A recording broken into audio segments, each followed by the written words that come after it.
अपन ने हमारी previous classes के अंदर, है ना, जो अपनी प्रीवियस क्लासेस चल रही थी उसके अंदर acid, base and salt chapter जो है वो अपन ने स्टार्ट कर लिया था, और अपन ने एसिड्स को क्लासिफिकेशन में अपन ने स्टार्ट कर लिया था, है ना।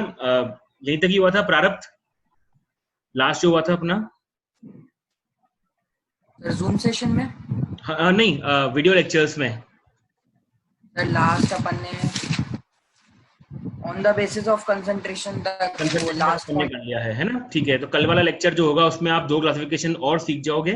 ठीक है, तो ये वापस से एक बार गैलेक्सी J7, फिर से गैलेक्सी J7 जिसका भी है बेटा अपना नाम चेंज करो, मैं आपको वेटिंग लिस्ट में डाल रहा हूं। ठीक है, अपना नाम चेंज कर दो एक बार।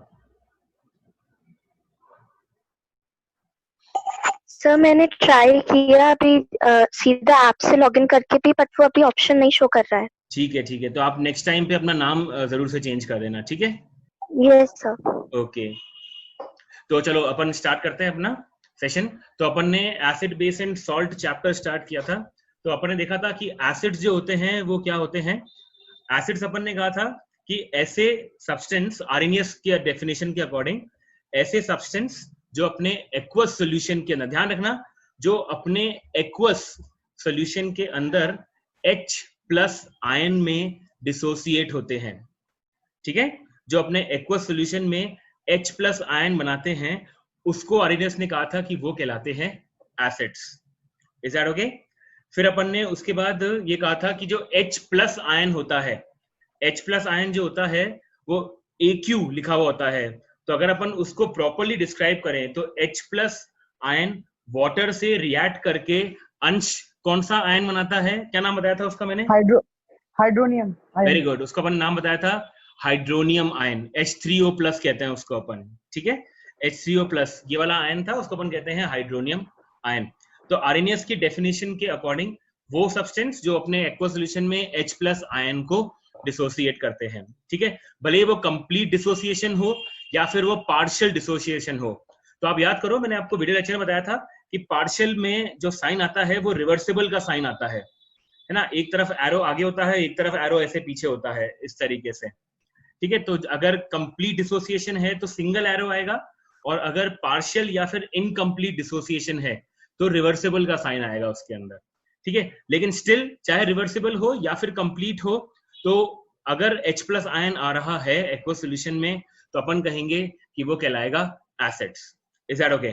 ठीक है, फिर अपन ने एसिड्स के कुछ एग्जांपल्स देखे थे कि एसिड्स जो होते हैं वो अपने सोर्स के आधार पर कहां से मिलते हैं। ये शायद अपन ने कर लिया था कि एक होता है मिनरल एसिड्स और एक होते हैं ऑर्गेनिक एसिड्स। आपको बस केवल एसिड्स के नाम ध्यान रखने हैं, और ये ध्यान रखना है और इसमें ऑर्गेनिक एसिड्स में कि वो बेसिकली कहां से पाए जाते हैं। ठीक है, अगर आप लोगों की स्कूल में जो ऑर्गेनिक एसिड्स हैं, जैसे सिट्रिक एसिड हो गया, है ना, जैसे ऑक्सैलिक एसिड हो गया, ठीक है, लैक्टिक एसिड हो गया, अगर आप लोग की स्कूल में इन एसिड्स के फॉर्मूलेस बताए जाएं तो आप मेरे को प्लीज नोटिफाई कर देना एक बार व्हाट्सएप के ऊपर। ठीक है, तो मैं आपको जो एसिड्स के फॉर्मूले हैं वो आपको सारे मैं आगे बता दूंगा इसके अंदर। ठीक है, वैसे मेरे को ऐसा लगता है कि एनसीईआरटी में इसके फॉर्मूले कहीं मेंशन नहीं है, तो अपने बोर्ड एग्जाम्स में आने की चांसेस बहुत कम हो जाते हैं इसके। ठीक है, लेकिन फिर भी अगर आपकी स्कूल में बताएं तो आप मेरे को एक बार नोटिफाई कर देना, अपन उस चीज के सारे फॉर्मूले जो हैं वो मैं आपको अपनी गूगल क्लासरूम के ऊपर उसकी PDF फाइल सेंड कर दूंगा। ठीक है, फिर अपन ने इसके बाद देखा था आर्हेनियस कंसेप्ट ऑफ बेसिस। तो बेसिस वो होते हैं जिसके एक्वस सॉल्यूशन के अंदर हाइड्रोक्साइड आयन आते हैं, OH- आयन जिसे अपन कहते हैं। ठीक है, इसको अपन हाइड्रोक्सिल आयन भी कहते हैं। तो बेसिस आर दो सब्सटेंस जो अपने डिसोसिएट करके OH- आयन डिसोसिएट करता है अपने एक्वस सॉल्यूशन के अंदर। तो ये अपन ने बेस के लिए कहा था। ठीक है, फिर अपन ने एक चीज कहा था कि वो बेस जो वाटर के अंदर सॉल्यूबल होते हैं, वो बेस जो वाटर में सॉल्यूबल होते हैं, तो तनवीर ऐसे बेसिस को अपन क्या नाम देते हैं? तनवीर, वाटर सॉल्यूबल बेस, उसको अपन क्या नाम देते हैं? Sir give me a minute. मेरा क्वेश्चन ये है बेटा कि वो बेसिस जो वाटर के अंदर सॉल्यूबल होते हैं वाटर सोल्यूबल बेसिस, उनको अपन क्या नाम देते हैं? Sir alkaline. एल्कलाइन, एल्कलाइन नाम देते हैं। एक बार वापस देखो, एक बार उसको अपन क्या नाम देते हैं? रोनित, अपन क्या नाम देते हैं उसको? सर किसको? आपकी वॉइस नहीं आई है बेटा, एक बार वापस बताओ एक बार। सर क्वेश्चन वापस बोलो। क्वेश्चन मेरा ये है कि वो बेसिस जो वाटर में सॉल्यूबल होते हैं, जो वाटर में सॉल्यूबल होते हैं, उन बेसिस को अपन क्या नाम देते हैं? वाटर में जो सॉल्यूबल होते हैं। यस। ओके सर, लगाता हूँ, एक मिनट। देखो एक बार नोट्स को रिवाइज करना है अपन को अच्छे तरीके से, है ना? दर्शिता ने हैंड रेस करा है, ठीक है दर्शिता बताओ एक बार। Dilute acid. नहीं, मैं बेस की बात कर रहा हूँ, अपन एसिड पे कहाँ पहुंच गए? Yes alkalis. यस, ऐसे बेसिस को अपन कहते हैं एल्कलीज। ठीक है रौनक, मिला नोट्स में या नहीं मिला? तनवीर? यस सर, मिला एल्कलीज मिल गया। Yes sir. यस, है ना? तो वाटर सॉल्यूबल बेसिस को अपन कहते हैं एल्कलीज। ठीक है दर्शिता, हैंड लोअर हैंड कर दो एक बार उसमें जाकर के, है ना, वरना ये हैंड सब भी दिखाता रहेगा इसमें। ठीक है, तो वाटर सॉल्यूबल बेस को अपन कहते हैं एल्कलीज। ठीक है, तो यशस्वी, मेरा क्वेश्चन ये है बेटा आपसे कि क्या सारे बेसिस एल्कलीज होते हैं?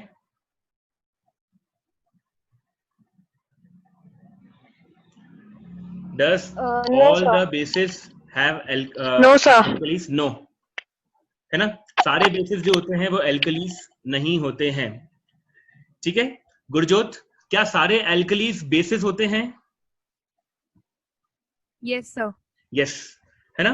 All alkalis are bases but all bases are not alkalis. ये मैंने आपको एक लाइन लिखवाई थी उसमें वीडियो लेक्चर के अंदर। ठीक है, जितने भी एल्कलीज होते हैं ऑब्वियसली वो बेस होते हैं।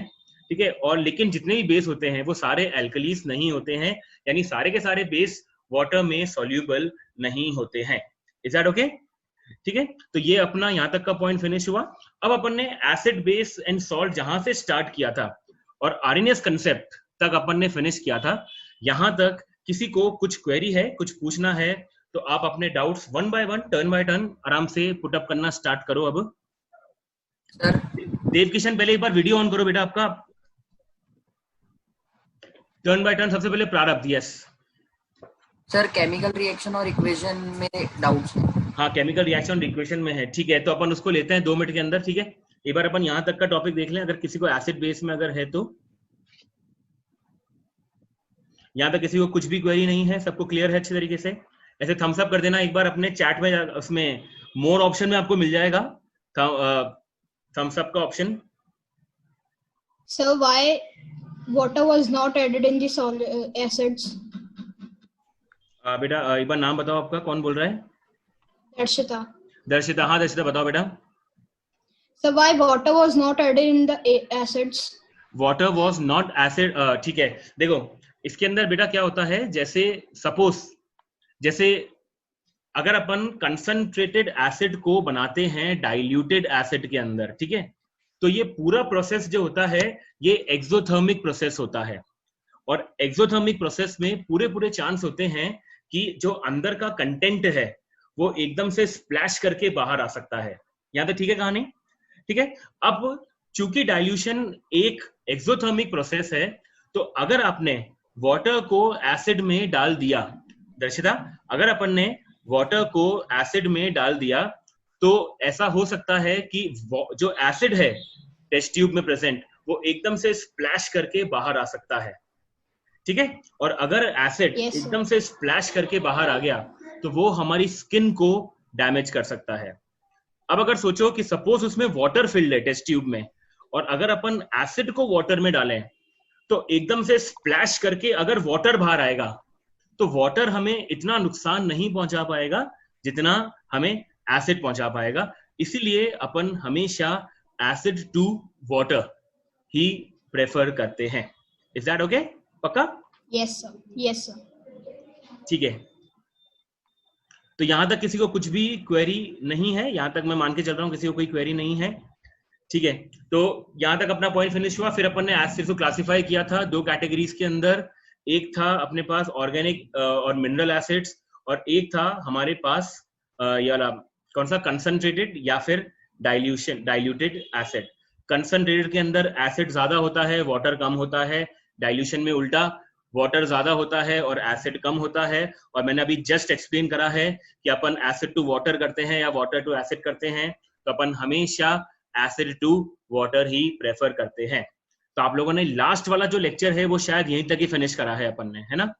लास्ट वाला पॉइंट जो था वो एसिड टू वाटर वाला ही था। यहां तक किसी को कोई query acid base and salt की, अब मैं बात कर रहा हूँ, एसिड बेस एंड सॉल्ट में किसी को कोई क्वेरी है तो अपन करें, वरना अदरवाइज अपन चैप्टर नंबर 1 पे आते हैं वापस और उसके डाउट्स लेना स्टार्ट करते हैं फिर। क्योंकि एक और चीज, जो सैटरडे को आपका ऑनलाइन बेस्ड टेस्ट है, जो सैटरडे को आपका ऑनलाइन बेस्ड टेस्ट है, उसमें एसिड बेस एंड सॉल्ट नहीं आ रहा है। उसमें सिर्फ और सिर्फ chapter number 1 chemical reaction and equation ही आएगा। ठीक है, वापस से मैं रिपीट कर दूं, किसी के नेट कनेक्टिविटी की प्रॉब्लम हो तो चैप्टर नंबर 1 ही ऑनलाइन टेस्ट में आएगा, चैप्टर नंबर 2 नहीं आएगा। केमिस्ट्री के रहेंगे 15 क्वेश्चंस, बायो के रहेंगे 15 क्वेश्चंस और फिजिक्स के रहेंगे 15 क्वेश्चंस।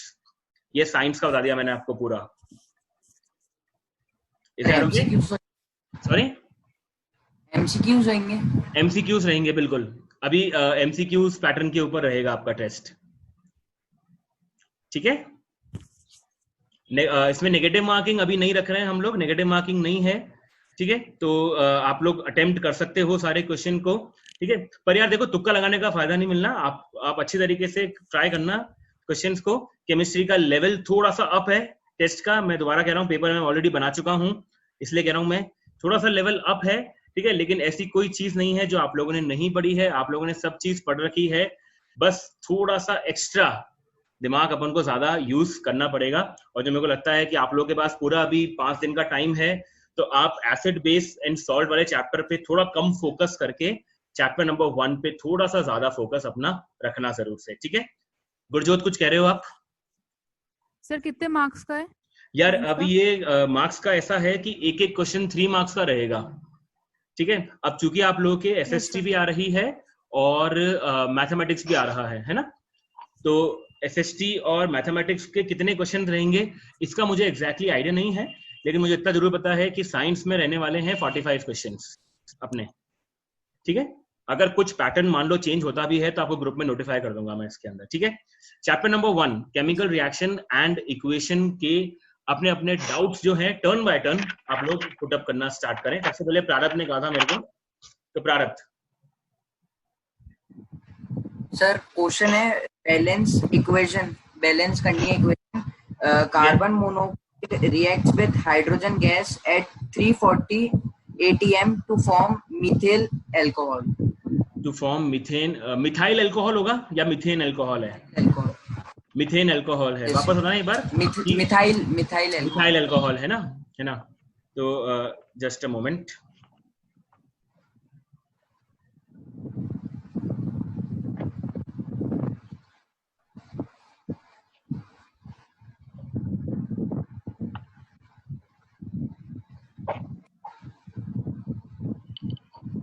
एक बार मुझे आपस बताना इक्वेशन प्रारब्ध।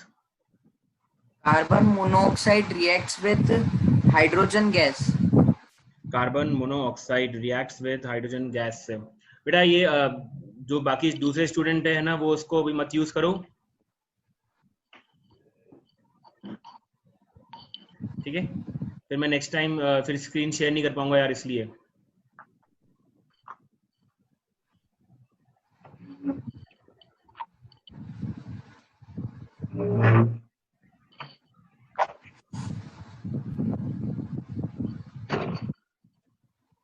ओके, ट्राई करता हूं मैं एक बार इसमें। ठीक है,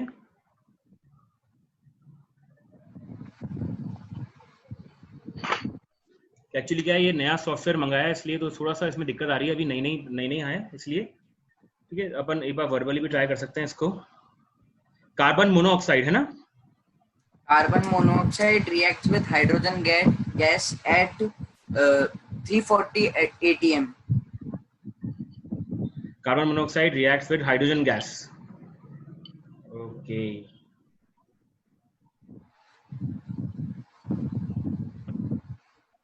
to form methyl alcohol.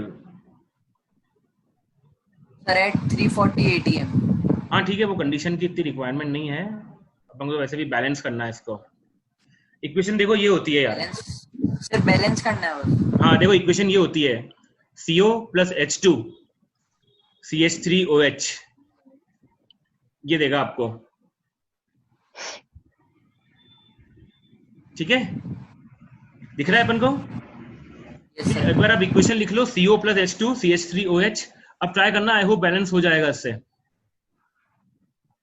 Sir मेरे को तो डाउट यही आ रहा था कि वो 340 ATM का क्या करना है। हाँ वो ठीक है, वो देखो तो फिजिकल कंडीशन है यार, इसलिए ठीक है।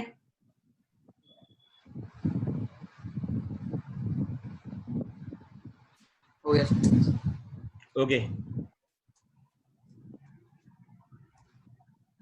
और देखो किसी को और कुछ क्वेरी हो तो एक बार आराम से पूछो।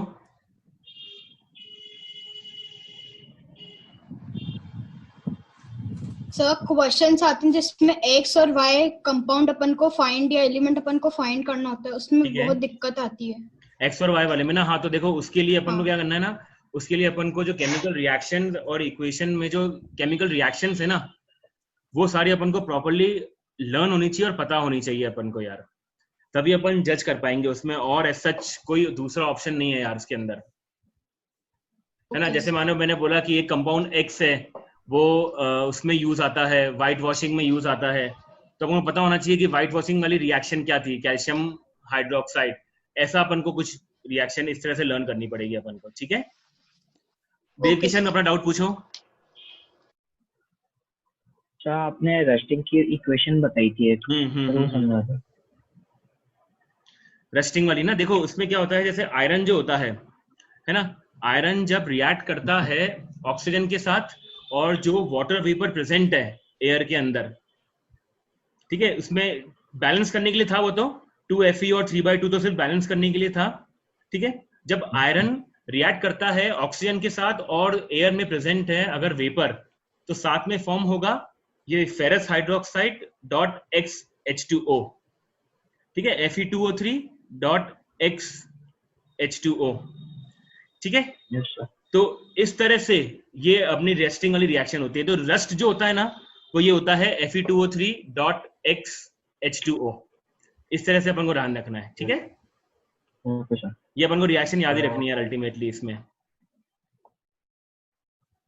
सर कंबशन रिएक्शन एक बार बता दो। कंबशन रिएक्शन, देखो कंबशन रिएक्शन में क्या होता है, अगर कोई भी सब्सटेंस को अपन ऑक्सीजन की प्रेजेंस में बर्न करते हैं, है ना, कोई भी सब्सटेंस को अगर अपन ऑक्सीजन की प्रेजेंस में बर्न करते हैं, then that reaction is called as combustion reaction. Is that okay? Okay sir.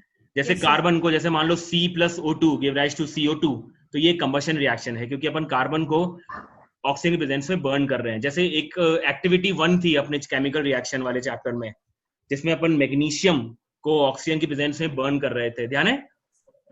Yes. Mg plus O 2 give rise to 2 MgO form हुआ था, उसके अंदर मैग्नीशियम रिबन वाली जो रिएक्शन थी, है ना गुरजोत? तो Yes, किसी sir. भी Yes, एलिमेंट sir. को अगर अपन ऑक्सीजन की प्रेजेंस में बर्न करते हैं, तो उसको कहते हैं अपन कंबशन रिएक्शन, ठीक है। Yes, sir. सर एक और डाउट था। यस बताओ बेटा। What type of reaction take place in digestion of food? वो ग्लूकोज वाली रिएक्शन देखो, C6H12O6, है ना, सर वो तो C6। रेस्पिरेशन वाली हुई ना। हाँ बेसिकली क्या होता है, जैसे डाइजेशन के अंदर भी कुछ ऐसा ही होता है, डाइजेशन के अंदर भी CO2 और H2O रिलीज होता है, तो अपन को वही वाली रिएक्शन ध्यान रखनी है इसके अंदर, ठीक है। और sir what type of reaction is rotting of vegetable matter? Rotting वाली भी बेसिकली यार एक तरह का ऑक्सीडेशन ही है ये, Oxidation. ठीक है, it's a type of oxidation reaction, क्योंकि कोई भी चीज अगर डैमेज हो रही है, रैंसिडिटी हो रही है उसके अंदर, तो it's a type of oxidation reaction.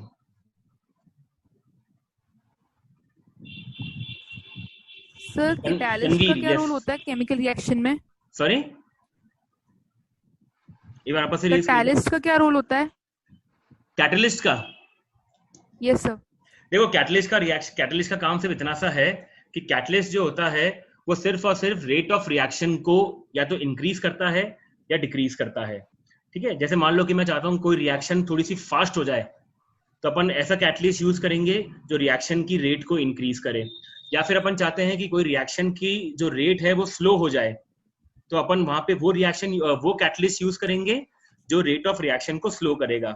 Always remember कि कैटलिस्ट जो है वो रिएक्शन में खुद पार्टिसिपेट नहीं करता है, वो जस्ट लाइक एक ऑडियंस है, वो बस देखता है कि रिएक्शन प्रॉपर्ली हो रही है या नहीं हो रही है। ठीक है, तनवीर आपने हैंड रेस करा है? Yes sir. यस तनवीर बताओ। सर असाइनमेंट 5 का क्वेश्चन नंबर 9। असाइनमेंट 5 का क्वेश्चन नंबर 9। असाइनमेंट 5 के मैंने सॉल्यूशन भेज दिए हैं ग्रुप में, आप देखना एक बार, है ना, मैंने उस पर सेंड कर दिया था गूगल क्लासरूम पे, आप देख लेना सॉल्यूशन उसमें। ठीक है सर। यस प्रारंभ। Sir, why a layer of oil is used on tools rather than paint? Why a layer of oil is used on tools rather than paint?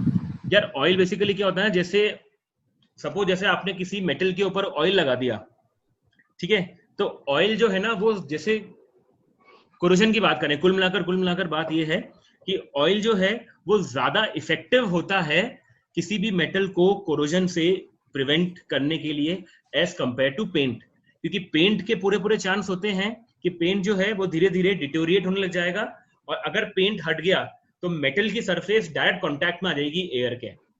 ठीक है, लेकिन ऑयल के चांसेस कम होते हैं क्योंकि ऑयल जो है वो पूरा स्टिक हो जाता है उसके ऊपर, इतना इजीली रिमूव नहीं होता है, तो मेटल का डायरेक्ट कांटेक्ट नहीं होता है एटमॉस्फेयर के साथ, तो वो ज्यादा इफेक्टिव है प्रिवेंशन ऑफ कोरोजन के लिए। पक्का? Sir yes Yashasvi. Sir double displacement reaction. Sorry sir double displacement reaction. Reaction में बेटा आयंस जो होते हैं वो एक्सचेंज होते हैं, जैसे मान लो AB प्लस CD मैंने कोई रिएक्शन लिखी, ठीक है, तो A का जो एनायन है वो B के कैटायन के साथ बना लेगा कंपाउंड, जैसे AB प्लस CD, ठीक है, तो ये बन जाएगा CB प्लस AD। ठीक है, तो इस टाइप की रिएक्शन को अपन कहते हैं डबल डिस्प्लेसमेंट रिएक्शन, जहां पर आयंस जो होते हैं वो एक्सचेंज हो जाते हैं। ये दो टाइप की होती है, एक होती है प्रेसिपिटेशन रिएक्शन और एक होती है neutralization reaction. Is that okay? ठीक है, थम्स अप कर देना अगर क्लियर हो जाए आपको तो एक बार। ठीक है, ओके डन। किसी को कुछ और? चलो ठीक है, तो फिर अपना सर नाइट्रोजन क्यों फिल करी जाती है चिप्स के बाद? नाइट्रोजन जो होती है वो लीस्ट रिएक्टिव गैस है। नाइट्रोजन जो होती है वो किसी भी फूड एलिमेंट्स को ऑक्सीडाइज नहीं होने देती है, चाहे कुछ भी हो जाए। ठीक है, तो नाइट्रोजन गैस इसलिए अपन फिल करते हैं क्योंकि it is the least reactive gas, वो फूड के साथ रिएक्ट करके कोई कंपाउंड फॉर्म नहीं करेगी, तो हमारा फूड जो है वो प्रिजर्व रहेगा उस केस में। ठीक है, नोबल गैस क्यों नहीं डालते उसके अंदर? यार नोबल गैसेस जो होती है उसको अपन प्रेफर कर सकते हैं, ऐसी बात नहीं है, ठीक है, लेकिन उसकी स्टेबिलिटी जो होती है नोबल गैसेस की इसके अंदर रहना, वो उसके थोड़े से मतलब कुछ कारण ऐसे होते हैं कि उसको अपन ज्यादा देर तक बाउंड करके नहीं रख पाएंगे। या आप पढ़ोगे यार आगे जाकर के, जब अपन किसमें 12th में आएगा आपके यार एक पॉइंट, सम डी ब्लॉक एलिमेंट्स के बाद जो एलिमेंट्स होते हैं उसमें आप पढ़ोगे इस चीज को और डिटेल में। ठीक है, ऐसा नहीं अपन कर सकते हैं उसको यूज, अपन कर सकते हैं, लेकिन थोड़ा सा स्टेबिलिटी का वहां पे कुछ इश्यू होता है, इसीलिए अपन यूज नहीं करते हैं वहां पर। ठीक है सर, एक बार कैटलिस्ट की डेफिनेशन बता दो। कैटलिस्ट बेटा वो होता है विच इंक्रीजेस और decreases the rate of reaction. ठीक है, catalyst is a substance which either increase और decrease the rate of reaction. ठीक है, full stop, it does not participate in the reaction. Sir respiration में ऑक्सीडेशन भी reaction भी होता है ना? रेस्पिरेशन के अंदर यार ऑक्सीडेशन रिएक्शन, ऑक्सीजन उसमें ऐड हो रहा है आकर के, है ना? हाँ तो ठीक है, अपन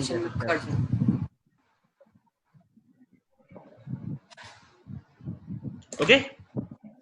तो आई होप सबको क्लियर हो गए अपने डाउट्स। और भी किसी के पास डाउट्स हैं अपने, अगर मान लो आप पढ़ते पढ़ते आते हैं तो आप आराम से मेरे को कॉल करके अपने डाउट डिस्कस कर सकते हो, अपने गूगल क्लासरूम के ऊपर मेरे को पोस्ट कर सकते हो। ठीक है, ठीक है, चलो फिर सेशन फिनिश करते हैं आज का। ठीक है, चलो thank you thank you students. Sir. Okay Thank you. Thank you sir. Thank you, sir. Okay. Thank you, sir.